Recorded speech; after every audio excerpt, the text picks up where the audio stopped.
Bonjour, c'est Cryptolis, bienvenue dans la quotidienne, notre rendez-vous matinal du lundi au vendredi pour analyser les news crypto, le marché et bien évidemment le Bitcoin. Alors aujourd'hui encore, ça va être une vidéo unique. On teste, on verra bien de toute façon, dans tous les cas, sur le début d'année 2023, ce que l'on fait. Donc n'hésitez pas à me dire en commentaire si vous préférez une vidéo, deux vidéos, j'essaie de faire des mix, j'essaie de tester. À vous de me dire ce que vous préférez. Moi, je teste aussi en termes de temps, sur le temps passé et ce que je peux vous produire de mieux. À vous de me dire, voilà, on va essayer de trouver une bonne solution, tous ensemble. Alors, au programme de ces nouvelles, donc comme d'habitude on l'a divisé en deux parties, une partie nouvelle et une partie analyse technique. Dans la partie nouvelle, vous allez voir, au programme, on a quand même pas mal de choses. On commencera avec le point PIB sur l'Amérique. Donc on a eu le PIB T3 des US qui ont été donnés, on fait un retour sur SBF et un petit pied de nez qui a été fait très intéressant. On va attaquer ensuite sur des news sur la BNB Chain, sur Avalanche. On va discuter un petit peu de Justin Sun parce que voilà, c'est un personnage qui malheureusement est très important dans l'écosystème crypto et on va expliquer pourquoi malheureusement, en tout cas selon mon avis. Ensuite, nous allons passer sur Mythical Games et on terminera sur Visa qui nous explique enfin comment ils vont procéder pour l'intégration des paiements récurrents, donc chose dans laquelle je vous ai déjà expliqué tout ça. Avant de commencer ces nouvelles, si vous aimez et que vous voulez soutenir la chaîne, très important et très simple, likez et partagez la vidéo, ça aide beaucoup au référencement, et abonnez-vous bien évidemment si c'est pas déjà fait. Et on attaque tout de suite les nouvelles avec le calendrier économique dans lequel nous avons eu hier le PIB T3 avec une annonce à 3,2 sur un 2,9 espéré, en tout cas pricé, donc on a eu quand même une bonne réaction au niveau du Nasdaq, on va en rediscuter. Alors vous allez me dire, oui, pourquoi il dit une bonne résolution, parce que la clôture de la journée quand même était bien dans le rouge, oui, mais ça aurait pu être bien pire. Justement, on va en discuter tout à l'heure, dans la partie technique. Ensuite, on a une inscription au chômage qui est en baisse, toujours en baisse, hein, je tiens à préciser, donc ça veut dire que on a un PIB qui se tient, l'inscription au chômage qui continue à baisser. Je rappelle aussi que la Fed n'a pas que l'inflation en tête, c'est une des particularités de la Banque fédérale États-Unis, c'est que ils ont le PIB et le chômage et la notion de récession qui rentrent en compte. La récession, techniquement, c'est 2 trimestres négatifs au niveau du PIB, et, quand on va en continuant dans la technique et dans la définition réelle, et un chômage en hausse. Bon, bah là, c'est pas le cas. C'est pas le cas du tout. Aujourd'hui, nous avons quoi? Nous avons le PCE Core qui va tomber et les ventes de logements neufs, sur lequel il y a une grosse polémique, bien évidemment, sur la partie réellement logement, shelter, où on a les ventes de logements neufs, les ventes de logements anciens, dans lequel on se retrouve quand même sur une stabilisation, mais en fait c'est vrai et surtout très faux, parce qu'il y a une disparité entre les deux, et les logements neufs souffrent énormément, donc on va voir le chiffre aujourd'hui qui va nous donner une bonne estimation des promoteurs américains sur du neuf. On va voir si on a une très très grosse chute effective, et choses que personnellement j'ai tendance à escompter en dessous de 600K pour moi. Je vise potentiellement les 550, vraiment avec une cassure très forte, parce qu'en novembre, on sait déjà qu'il y a eu plus ou moins une grosse cassure, donc à voir ce qui va se passer, mais sur lequel on pourrait avoir vraiment une réaction assez forte du prix dessus. On continue les nouvelles avec FTX, donc on commence un petit peu le pied de nez. 94% du takeover de Blockfolio, donc pour rappel le rachat de Blockfolio qui n'allait pas suite à la cassure de 3IC et de Terra Luna, on se retrouve sur quand même un financement de 95% avec des FTT. D'accord? Pour rappel, FTT étant le token de FTX, dans lequel malheureusement il n'y a pas énormément de valeur quand on compare FTT avec le BNB. Le BNB est utilisé pour sa propre blockchain. Le FTT, bah, il n'y a pas grand chose derrière à part être un token d'exchange, tout court, dans lequel on a des avantages liés à l'exchange, mais c'est tout. Alors que le BNB a autre chose, donc là ça veut dire qu'il y avait une collatéralisation massive du FTT, et ça nous confirme le fait qu'il y avait vraiment des mauvaises utilisations effective et réelle de FTX sur l'utilisation de son token, et pas que. Donc ça veut dire quand même que, juste pour rappeler, on rachète un acteur qui ne va pas bien avec un token sur lequel il n'y a aucun fondement. À quel moment on peut se dire que ça peut très bien se passer? Bref, on continue les nouvelles en continuant sur SBF. au moins on est sûr d'une chose, c'est que sa caution de 250 millions de dollars, il l'a pas payé en FTT. Par contre, on se pose la question de réellement qui l'a payé et comment il a récupéré les fonds. On n'a pas cette information. On sait qu'il y a la possibilité de faire des prêts, mais à quel moment on va faire un prêt à quelqu'un comme SBF, à moins que on ait une forme de collusion. Donc ça, c'est à déterminer. Moi, c'est mon avis personnel par rapport à ça. Mais bon, voilà, à voir comment ça va se passer. On continue les nouvelles avec BNB Chain, justement, on fait la différence, qui nous annonce avoir plus d'adresses uniques que Ethereum. Alors du coup, c'est vraiment une étape très très forte pour la BNB Chain, et ça ne m'étonne assez peu, en fait, parce que la BNB Chain a une utilisation très simple, et surtout un onboarding très très simple et très poussé avec justement Binance, sur lequel il y a beaucoup d'informations, on pousse vraiment sur la BNB Chain, et on a une grosse partie de la DeFi qui se trouve sur la BNB Chain, qui s'est trouvée sur la BNB Chain durant toute la période de la DeFi, donc c'est tout à fait logique pour moi d'avoir vraiment un nombre d'adresses qui fait progresser et qui continue à monter au niveau de Binance. Et ce qui est intéressant, c'est que ça arrive, cette annonce arrive au moment où on a quand même beaucoup de FUD sur Binance, même si le FUD est en train de passer petit à petit, parce que on voit que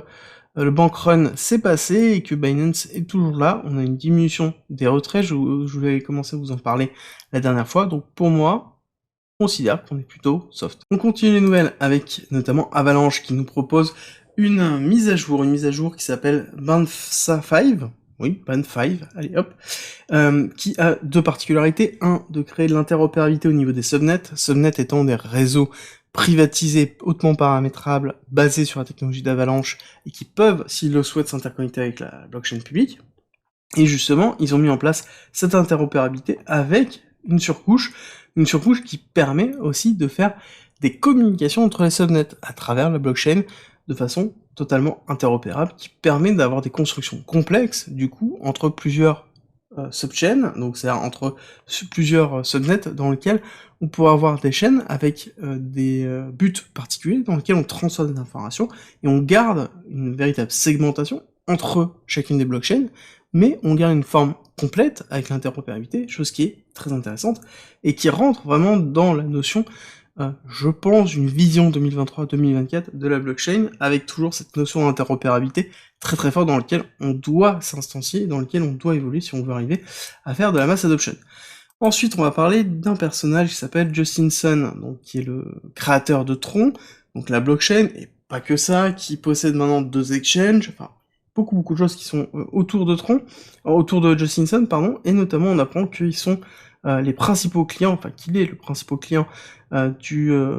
fonds d'investissement Valkyrie qui a fait beaucoup parler de lui, et notamment qui était présent pour justement le bell ringing sur le Nasdaq, et très important, c'est que on voit, hop,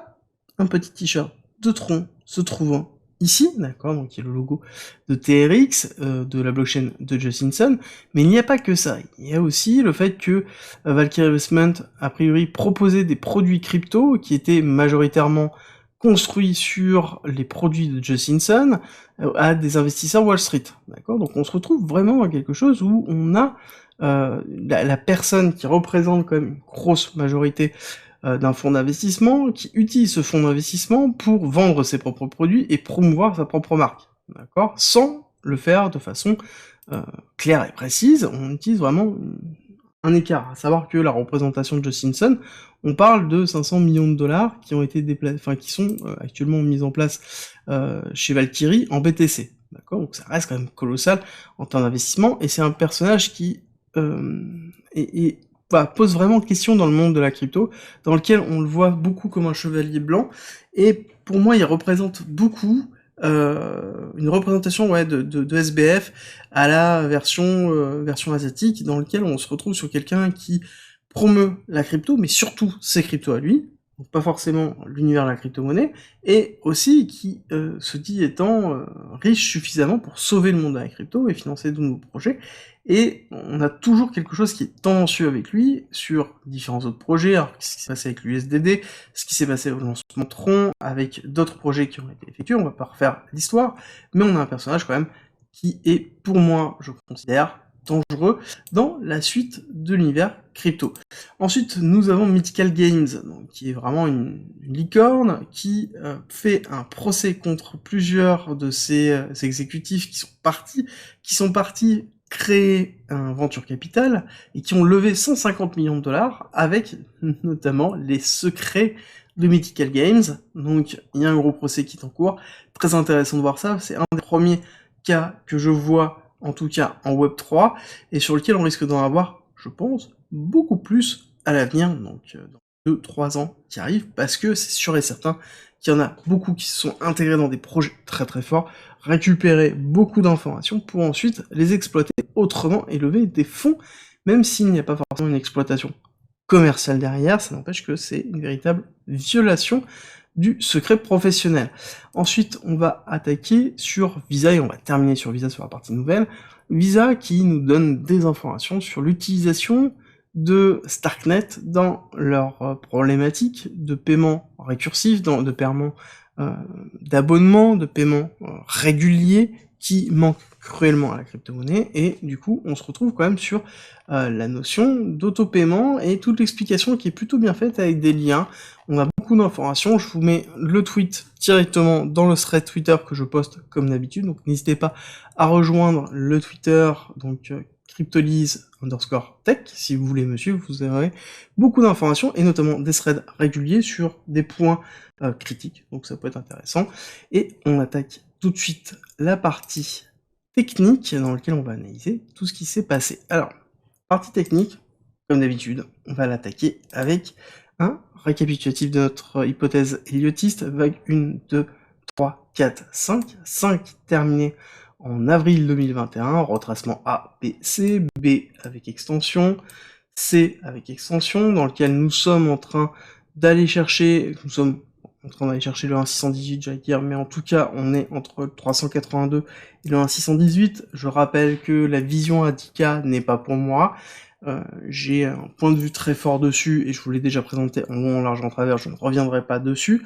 Et pour répondre à la question que j'ai régulièrement, est-ce que c'est un niveau intéressant au niveau des crypto-monnaies, au niveau du BTC, pour s'exposer? Alors, oui, à partir du moment où nous avons cassé le 618. 618 qui représente en fait un retracement fort de Fibonacci, retracement fort sur l'ensemble du mouvement du BTC, donc nous sommes dans une zone de rechargement long terme pour le BTC, pour pouvoir s'exposer. Par contre, il faut bien prendre en considération qu'une exposition doit être effectuée de façon stratégique, avoir un plan, et que l'exposition doit prendre en considération le fait qu'on puisse descendre plus bas, qu'on puisse descendre à 14 880 pour aller retester le 786, qu'on puisse aller chercher le top de l'1 à 14 000, qu'on puisse aller chercher, pourquoi pas, le 1.618 à 10 000, voire même plus bas. Il faut prendre en considération l'ensemble des différents points bas pour pouvoir mettre en place sa stratégie, parce qu'il faut prévoir absolument tout, tous les cas de figure, surtout quand on a une stratégie d'investissement en DCA, il faut prendre en considération le fait que le cours peut continuer à baisser. On va retourner dans cette partie ici pour explorer un petit peu plus et vous rappeler un petit peu ce qui se passe, même si je le fais régulièrement, ça n'empêche que ça fait du bien,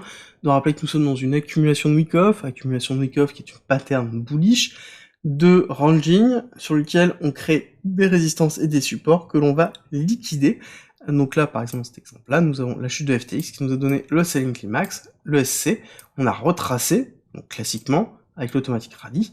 et ensuite on a retesté la partie basse, donc avec un secondary test dans lequel on renforce la liquidité du dernier point bas parce que les personnes ont acheté cette zone-là et ont placé leur SL ici,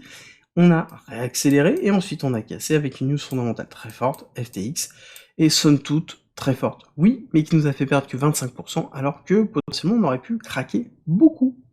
plus. Oui, ça nous a empêché d'avoir le bénéfice des taux d'intérêt sur lesquels certainement on aurait pu aller repousser à 26, voire même un petit peu plus haut. Là, on a cassé baissier, et on est allé chercher les liquidités du SC, avec justement la récupération DSL et de tous les longs qui se structurent ici, avec la création de ce qu'on appelle un STB, donc qui est un secondary test de phase B, dans lequel nous rentrons dans cette phase d'accumulation longue que l'on retrouve au niveau du STB, et que l'on va regarder tout de suite. Donc on va zoomer sur ce STB, et en zoomant sur ce STB, nous sommes en 1 heure, donc vraiment à la chute, hop, on va se mettre comme ça, à la chute ici, de la chute de FTX, qui nous a laissé pareil, un arrêt latence baissière en SC, un automatique rallye avec un retest haussier, on reteste baissier avec le secondary test, on enfonce avec le STB dans lequel on prend la liquidité, une prise de liquidité qui est somme toute très rapide, là on a juste une mèche, on n'a pas de structuration en dessous, donc ce qui est plutôt positif, c'est-à-dire que c'est une prise de liquidité forte, et ensuite on a une réaction d'accélération forte dans laquelle on prend la liquidité ici de la partie supérieure, on est allé chercher l'AR dans cette partie-là, où on a récupéré l'AR, et ensuite break baissier très fortement dans lequel on a eu une cassure, on est allé chercher toute la liquidité qui avait été laissée par cette pattern ici, et on est en train de consolider en dessous. Alors consolider en dessous, là-dessus, je vais revenir dessus dans quelques instants où on va parler de ce qui s'est passé hier, et surtout, est-ce que oui ou non ça invalide la schématique que je vous présente déjà depuis quelques jours. L'autre chose que je veux vous rappeler, très important, c'est qu'on se retrouve toujours dans des schémas de consolidation avec le manque de liquidité suite à la cassure de FTX. C'est-à-dire quoi? Ça veut dire qu'on comprime et on consolide ici les liquidités. Pareil ici, pareil ici, pareil ici. On retrouve partout ces schématiques de compression au niveau du cours depuis la cassure de FTX. Généralement, nous avons un short suivi d'un short squeeze, pareil. Alors ici c'était le cas, c'était pas le cas, mais ici pareil, short squeeze, short squeeze, et là même c'est pareil, on peut retrouver la compression qui se trouve ici, avec le short et short squeeze ici. D'accord? Donc on a vraiment cette pattern, ces patterns que l'on retrouve énormément, qui sont d'ailleurs des patterns classiques qu'on retrouve dans un marché en manque de liquidité, dans lequel on n'a pas de liquidité, où le marché a besoin de créer de la liquidité pour se déplacer. Et c'est un petit peu ce qui est en train d'être effectué, et ce que je vous expliquais hier, je trouvais que c'était un petit peu mou du genou au niveau de l'action du prix, et que il fallait faire attention. Il fallait faire attention parce qu'il y a plusieurs choses. Ici, on retrouve encore aussi cette pattern de compression. Hein. Pareil, compression des liquidités, qui assure short squeeze, compression des liquidités, short squeeze. D'accord? On se retrouve encore dans cette schématique de compression et de récupération des liquidités. Et ça se voyait énormément au niveau de l'order flow, je vous l'ai montré en disant que c'était étrange et que je pensais qu'on n'avait pas forcément cherché tout de suite le top ici, parce que j'ai toujours une idée dans ma stratégie d'aller chercher plus haut pour une dernière impulsion haussière avant de faire une impulsion baissière, chercher à 17 200. Aller retrace à ce niveau-là, qui correspond notamment à une imbalance qui se trouve ici, et potentiellement faire une petite mèche dans l'order block qui se trouve là, order block de rechargement baissier pour une continuité baissière, et aller chercher un niveau plus bas que je vous ai présenté déjà depuis un certain temps avec les extensions de Fibonacci, où on voit la première impulsion baissière, le retracement, qui nous a donné le niveau 1 pour 1 dans lequel on est allé travailler, donc pareil ici, prendre l'impulsion, le retracement, et aller se faire une projection, et on voit qu'on se retrouve sur du 1 qui serait dans les alentours de 16 000, 15 900 en fonction du retracement que l'on effectuerait, et justement on a ce niveau-là qui correspond très fortement à l'imbalance et l'inducement qui se trouve ici, et l'OP d'achat dans lequel on pourrait restructurer une accumulation. Alors, je vous ai parlé de cette accumulation déjà depuis un certain temps, je vous explique un petit peu que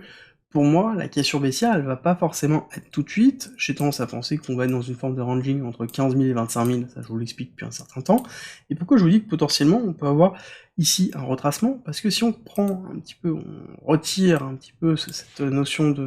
d'heure, donc on monte un petit peu en time frame pour retirer un petit peu le bruit du marché, parce que le bruit du marché a toujours tendance à nous impacter dans la lecture. Dans la lecture, le fait qu'on ait fait un break-off structure ici, le break of structure qu'on a fait avec justement cette accélération haussière suite au STB, cette partie-là, veut dire que là actuellement, on a une structure qui potentiellement pourrait être sur une reprise haussière. D'accord? Donc le retracement d'un mouvement majoritairement baissier serait donc haussier et surtout durerait pendant un certain temps. Donc ça veut dire qu'on pourrait redescendre ici pour aller refaire une nouvelle accélération haussière et retester la partie des 18 000, 19 000. Parce que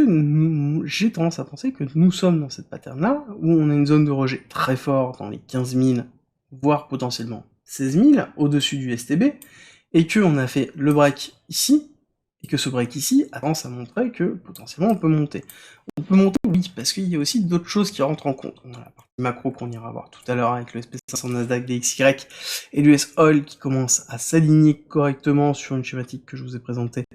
déjà depuis quelques semaines. Là, ça pourrait être une continuité de ce style-là, parce que si on va voir justement l'order flow, il y a plusieurs choses. On va faire un point sur l'open interest by strike. Ça veut dire quoi? C'est la représentation des actifs options sur l'open interest avec les puts et les calls, dans lequel on va avoir la fin qui va être le 30 décembre 2022. Pour rappel, nous sommes dans une schématique des 4 sorcières, donc qui est relativement connue sur Wall Street, dans lequel on va avoir quand même beaucoup de volatilité durant cette période-là, donc qui arrive la semaine prochaine, et nous avons aussi la clôture de l'open interest by strike sur le BTC, et qui est très important. Et nous avons un maximum price qui est à 19 000. 19 000 qui représente, hop, on fait une petite incartade, une accélération haussière sur lequel on irait chercher, un petit peu plus haut que ça, on irait chercher les 19 000 ici. D'accord? Un début de ligne de l'imbalance qui se trouve là. Pour rappel, j'avais noté un niveau à 20 000 qui se trouve ici, qui est la fin de l'imbalance de toute la chute de FTX, dans lequel on pourrait aller consolider beaucoup plus haut. Si on break les 20 000 et les 21 000, là ce sera un signe qui sera plutôt haussier et bullish sur justement une prise de liquidité du STB. Ça c'est encore une autre discussion, on est très très loin, ça veut dire qu'on irait chercher les 25 000 potentiellement sur le haut de range pour restructurer justement une partie haute. Et on rappelle que la mise en place de ranging est important pour la construction de liquidité, d'accord? C'est classique. On a certes un ranging, mais quand on a l'habitude de le voir, qu'est-ce qu'on voit? On voit une accumulation, mais derrière c'est aussi un ranging. Donc il faut prendre en considération les deux, et donc un travail du cours des deux. Donc dessus, 19 000 me semble pas ici une target totalement abusive, mais pour arriver à 19 000, il faut aller récupérer pas mal de liquidités. Les liquidités actuellement sont toujours structurées un petit peu en short, mais sont quand même un peu faiblards, pareil en longue, parce que nous sommes dans le week-end de Noël. Et oui, nous sommes le 23 décembre. Je rappelle que demain soir, c'est la veille de Noël. Et donc forcément, on va avoir absolument plus personne sur les marchés, et aussi ça se voit déjà depuis quelques jours où c'est dur. Et quand on regarde le cours, pour rappel, ici, c'est une représentation d'une stabilisation liée à un manque de volume, d'un mouvement baissier qui était impulsif, lié principalement à une prise de profit sur une fin d'année très forte, avant justement, enfin une clôture de position aussi, avant des fêtes sur lesquelles on sort totalement. Et là, on se retrouve vraiment dans cette pattern-là, où on a fait première compression pour faire sortir, deuxième compression pour faire sortir. La question, elle est, est-ce qu'on va avoir une résolution aujourd'hui? La résolution aujourd'hui aurait été au niveau des chiffres, et au niveau de la clôture que l'on pourrait avoir avant réellement la fin de départ en vacances. Plus on avance, plus je regarde ici, donc on va remonter sur l'order flow, plus on regarde dans l'order flow, plus je me dis, ça va pas être le cas. Ça va pas être le cas, ça risque d'être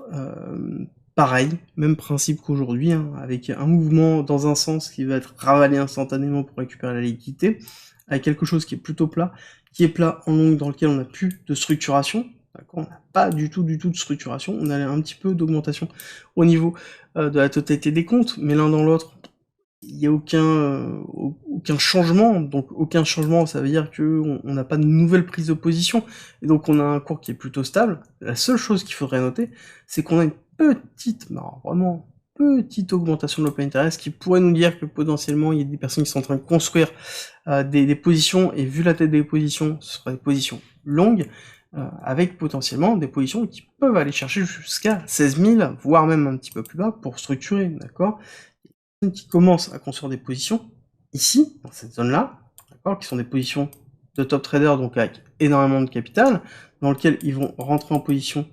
de cette façon-là avec un PMA, pour aller chercher un objectif à 19, 20 000, 21 000, 22 000, voire même un top de range, parce qu'on a un premier range qui se valide ici à 18 200, mais on a un top de range qui est à 25 000, qui est le top de l'accumulation qu'on a vu tout à l'heure, et qui vont chercher ça, et qui sont en train d'accumuler déjà depuis un certain temps. Bon, par contre, on va pas se cacher que les CVD spots sont en train de s'effondrer, mais ce qui est logique, hein, depuis la cassure de FTX, on a un retrait réel du spot, et en plus on arrive dans une fin d'année, bon, voilà, c'est pas propice à une accélération haussière, malheureusement, donc il faut prendre un petit peu de recul. On peut avoir une accélération haussière, mais elle ne sera pas construite sur du spot, ça veut dire que aussi elle ne sera pas construite pour durer.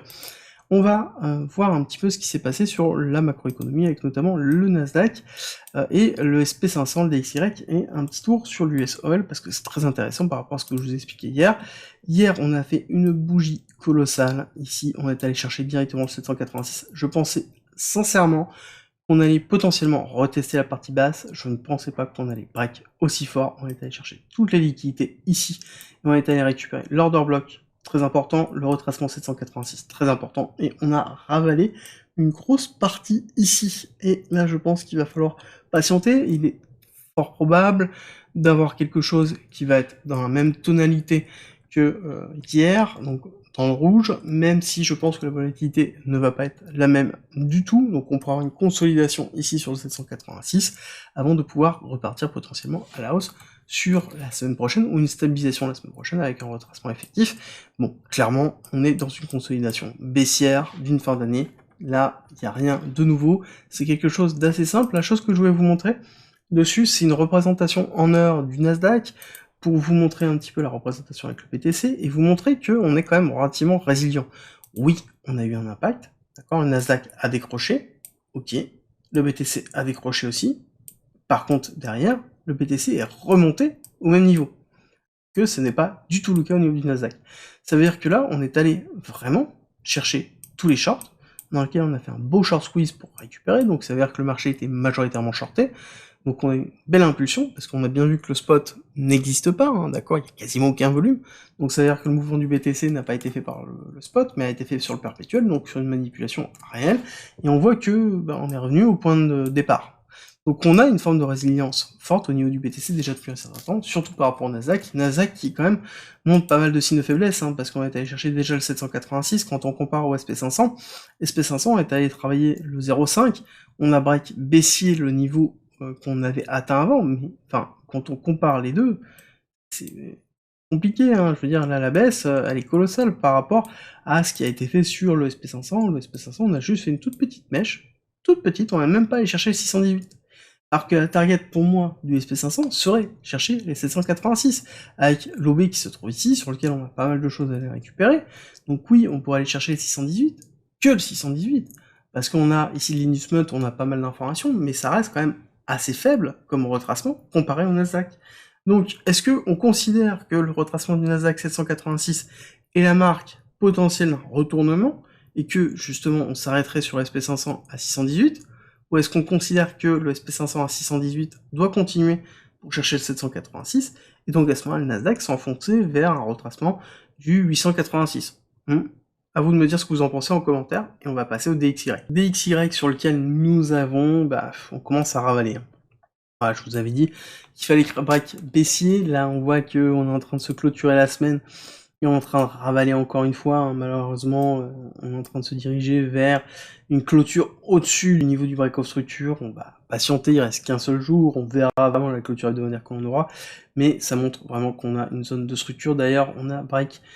sur la hausse au niveau de la trendline, donc ça veut dire aussi qu'on est dans une zone potentiellement de retravail effectif du cours, ça veut dire aussi que potentiellement on pourrait se retrouver dans une forme de ranging dans cette zone-là pendant un certain temps, le temps qu'il y ait une résolution, que ce soit haussière ou baissière, peu importe, que ce soit l'un puis après l'autre, parce que c'est bon, on va avoir aussi la manipulation dedans, donc il va falloir juste être patient, et je pense que le DXY est en train de nous dire « Attends, je termine l'année, on verra l'année prochaine, c'est un peu ce qui est en train de se passer ».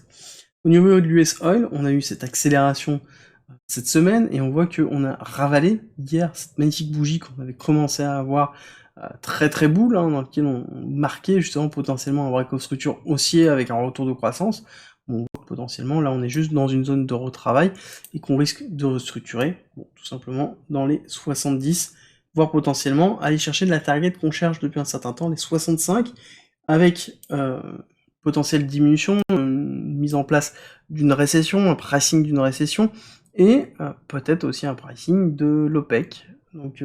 ça c'est toujours le même principe, l'OPEC, on ne sait pas quel positionnement qu'ils vont avoir, clairement on sait qu'ils sont séduits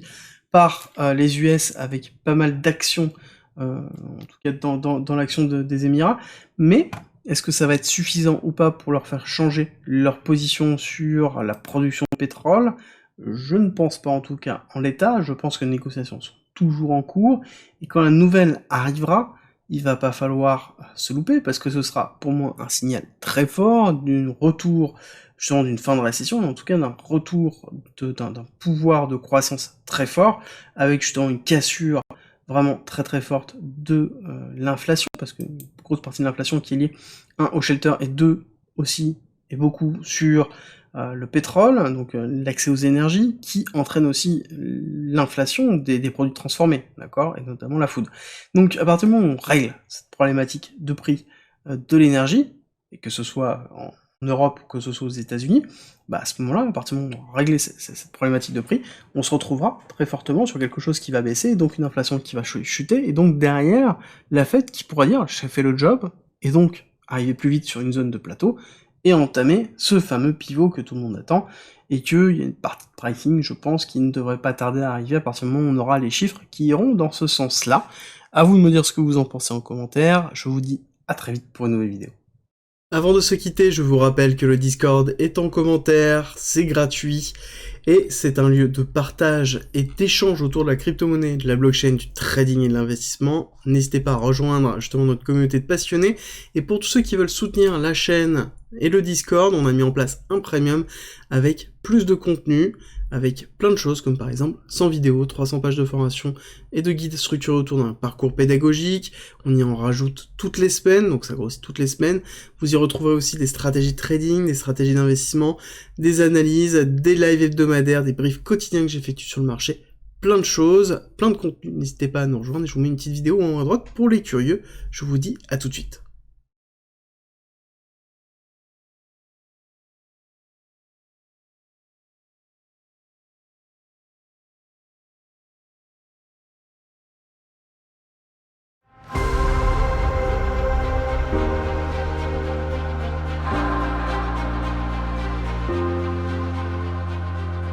Si tu aimes mon contenu, n'hésite pas, partage, like, ça m'aide énormément, et rejoins-nous sur Discord.